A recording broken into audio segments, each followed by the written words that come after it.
Well, good morning. On this talk, about 25 years ago, my wife's family, the Tiptons, they used to have a family reunion down in Wapanucka, Oklahoma. And one year they asked me to give a talk, so I did, and like I said, that was about 25 years ago, and I guess I gave the papers to my mom. And probably 12 years ago, her house burnt down. And I mean, we thought everything was destroyed, and in one of the closets she had a box that had a lot of photo albums, and inside that box was this talk. So I guess you could say I've been working on this for 25 years. So my parents were born in Arkansas, and after Daddy got out of the war, they moved to Kansas City, so I guess you can say I'm a Yankee. You probably know that by my speech anyway, but every year, maybe twice a year, we'd come down and see our grandparents. The Moudys, we'd stay 1 week, and then the Talleys the next week. Well, my earliest remembrance of my grandma Talley was we were coming from Kansas City, and it was late at night. And all I could think about was how my grandma Talley, when she gave a hug, I mean, it was a death grip. I was probably 5 or 6 years old, and I was really dreading it. And I had a plan in mind. When we got there, my dad would go first, and he'd get a hug. Then my mom would get a hug. And my brother's older, so I'd let him get a hug. And then my sister, they say, is cuter, and she's younger. She'd get a hug, and then by the time she got to me, she'd be hugged out. Well, we pulled up there, and man, the lights were out, and I thought, I have got this made. As soon as we got out of the car, the door opened, or the lights come on. And I just piddled around the car, and I thought, man, this has got to work. And sure enough, it was going just exactly right. Daddy walked up the steps, got his hug, Mom, David, Melinda, and I'm at the bottom of the steps. Man, I wasn't wanting to go up there. And Grandma looked at me, and it was the strangest thing for a young boy. She put her hands over her mouth, and she started walking down to pick me up. Well, when she got up, she's got gray eyes, and there was tears rolling down her eyes. And then sure enough, I didn't understand why she was crying, but sure enough, she grabbed me up, and I think I got the worst hug. She carried me all the way into the living room, and Grandpa Talley, he said, Lolly, you're going to have to let that boy go. You're going to smother him. So she did. In 1 Corinthians 13, if I speak in the tongues of men and of angels, but have not love, I am only a resounding gong or a clanging cymbal. If I have the gift of prophecy and can fathom all mysteries and all knowledge, and if I have the faith that can move mountains, but have not love, I am nothing. If I give all I possess to the poor and surrender my body to flames, but have not love, I gain nothing. Love is patient, love is kind, it does not envy, it does not boast, it is not proud. His boy's name was Bill. He has wild hair, t-shirts with holes in them, and jeans and no shoes. This was literally all he wore through college. He was really brilliant and bright, and he became a Christian while attending college. And across the street from the campus is a very, very conservative church. And they want to develop a ministry for the students, but they're not sure how to go about it. Well, one day Bill decides that he'll go there. Well, he walks in with no shoes, his jeans and a t-shirt, and the service has already started. So Bill starts down the aisle looking for a seat. The church is completely packed, and he can't find a seat. By now, the people are looking a bit uncomfortable, but no one says anything. Bill gets closer and closer to the pulpit, and he realizes there are no seats. So he just squats down right on the carpet. And by now, the people are really uptight. The tension in the air is thick. About this time, the minister realizes that from the back of the church, a deacon is slowly making his way toward Bill. Now the deacon is in his 80s, has silver gray hair, a three-piece suit. He is a very godly man, very elegant and very dignified. He walks with a cane, and as he starts walking towards the boy, everyone is saying to themselves that you can't blame him for what he is going to do. How can you expect a man of his age and background to understand some college kid on the floor? It takes a long time for the deacon to reach the boy.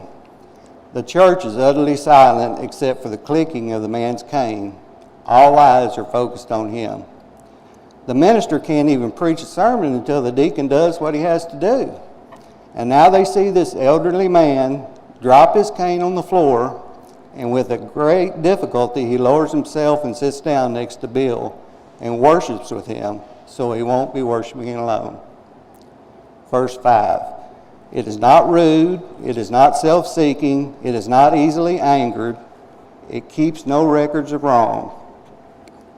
There was a hard-nosed British staff sergeant who was whipping his new recruits in line when he learned that one was a self-professed Christian.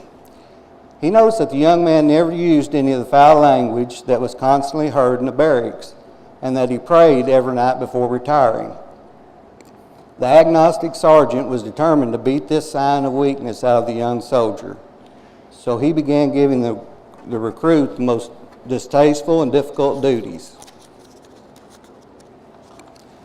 He rode the young man hard as he worked, waiting for his Christian facade to break, yet the young man never wavered. After one particularly grueling day of marching through muddy marshes until every man was sore and sullen, the sergeant led his troops back to the barracks well after dark.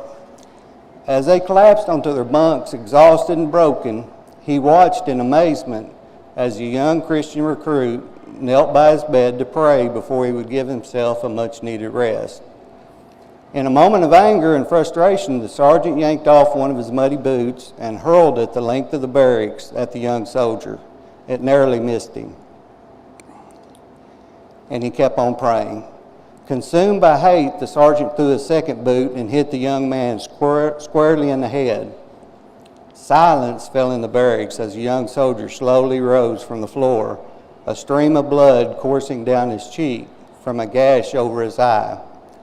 The sergeant stood smiling, ready for the fight he had longed for. But his young opponent simply knelt back down and silently finished his prayer. Defeated, the sergeant stormed into his room, slamming the door. The next morning, feeling wore out and depressed from the previous night's contest, the sergeant opened his door, and there, just outside the door, was his boots, cleaned and polished by the young Christian soldier. Verse 6. Love does not delight in evil, but rejoices with the truth. It always protects, always trusts, always hopes, always perseveres. Love never fails. But where there are prophecies, they will cease. Where there are tongues, they will be stilled. Where there is knowledge, it will pass away. For we know in part, and we prophesy in part, but when perfection comes, the imperfect disappears. When I was a child, I talked like a child, I thought like a child, I reasoned like a child, and when I became a man, I put childish ways behind me. For a native youth's rite of passage, his father takes him into the forest, blindfolds him, and leaves him alone. He is required to sit on a stump the whole night and not remove the blindfold until he feels the warmth of the rays of the sunshine on his face. He cannot cry out for help, and once he survives the night, he is a man. He cannot tell the other boys of his experience because each boy must come into manhood on his own. The boy is naturally terrified. He can hear all kinds of noises. Wild beasts must surely be all around him. Maybe some humans might want to do harm to him. But he has to stay still and never move the blindfold. It's the only way he can become a man. Finally, after a horrific night, the sun appears and he removes the blindfold. It is then that he sees his father sitting on the stump next to him. He has been watching over him the entire night, protecting his son from harm. Verse 12. We see but a poor reflection as in a mirror. Then we shall see face to face.